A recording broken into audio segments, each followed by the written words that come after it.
Hey guys, it's Steve from Asian Boss. Despite their close proximity, Korea and Japan have a rather complicated relationship given their historical conflicts. Recently, a seemingly minor incident from Osaka, Japan that's become known as wasabi terrorism appears to have triggered a new wave of anti-Japanese sentiment here in Korea. So we wanted to find out from the people of Osaka what they think of this incident as well as racism towards foreigners in general. For more, let's go to our Asian Boss correspondent in Osaka. Kei, take it away. わさびテロ事件について聞いたことはありますか？はい、聞いたことはあります。はい、あります。どんな事件ですか？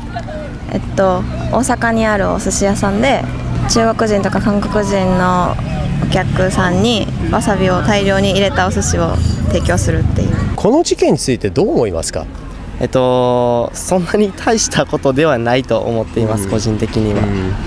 っていうのもその一つの店がやっただけであって、全体的なお寿司屋さんが全部してるわけじゃないんで、なんかお店側の反応をなんかニュースで見たことがあって、その時は声に入れたわけじゃなくて外国人のお客さんがなんかわさびをいっぱい入れてくれっていう注文がいっぱいあるから、その注文が来てないにもかかわらず入れてしまったっていうので、別に故意ではないので、お客さん一人一人好みは違うわけだから全員にそうするべきじゃなかったと思うし、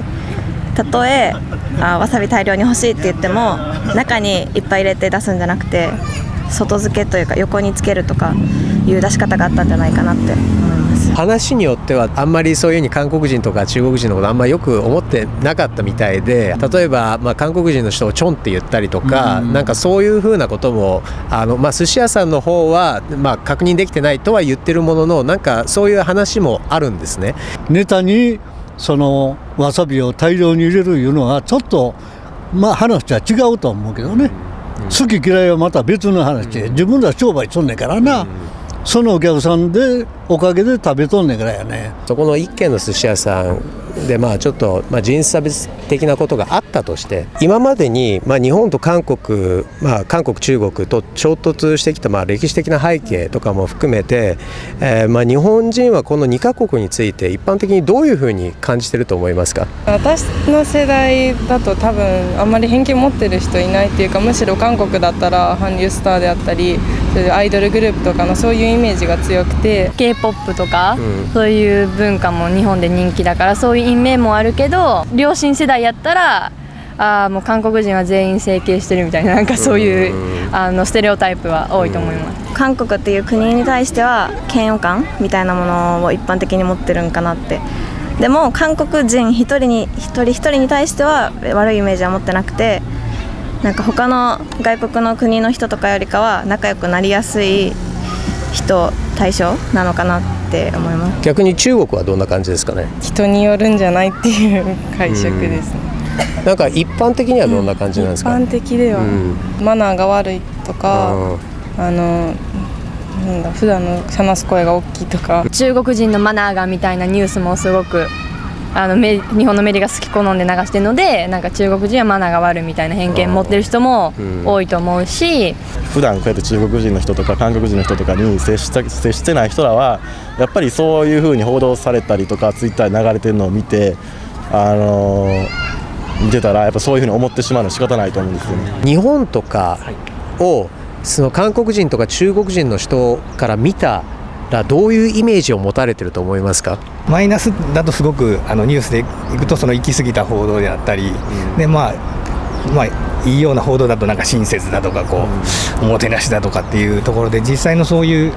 生の意見を聞く機会っていうのが我々としては比較的少ないので、友達とかになるとすごいいい子が多いんですけど、結局そういう歴史的な話になると結構熱くなったりとかするんで、そういう心のどっかにやっぱ日本に対してちっちゃいなんか悪ではないですけど、そういうちょっと悪い印象はあるのかなっていうふうには感じますね。友達におじいちゃんかなが日本人の兵隊に殺されたって人がいて、だからその人の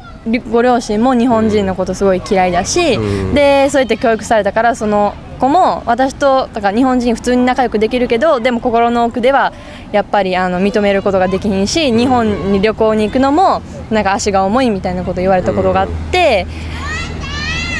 なんとも言えない気分になりました。日本と韓国や中国の歴史的な背景って日本人の若い人たちって結構ご存知だと思いますか？韓国とか中国の学生と日本の学生を比べると日本の学生の知識はすごい少ないと思います。そういうところにあえて触れない、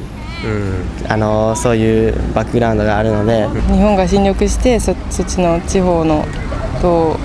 奴隷のように扱ってたりとか、そういう歴史を学んだので。でもなんかほとんどがメディアとかによる偏った影響が多いと思うし、メディアがこう都合よく中国と韓国を非難して日本は正しかったみたいな、そういう視点のメディアの影響を真に受けて、自分の国がどういうことをしてたのかっていうのもあんまりよく知らずに、なんか勝手にこっちが悪くてこっちはいいみたいな判断をしがちな人は多いと思う。年配の方々と、若者の間の意見のギャップって大きいと思いますか？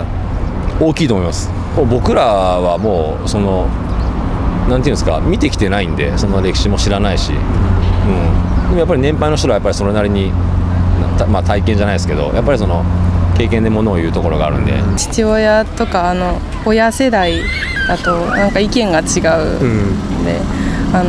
ニュースとか見てやっぱり中国なんかしたとか韓国なんかしたとか、いやそこじゃなくてもっと違うとこ見るべきでしょって思うところで、やっぱりそこの意見の違いは出てきます。その年配の人ほど歴史的なこととか政治的なこととか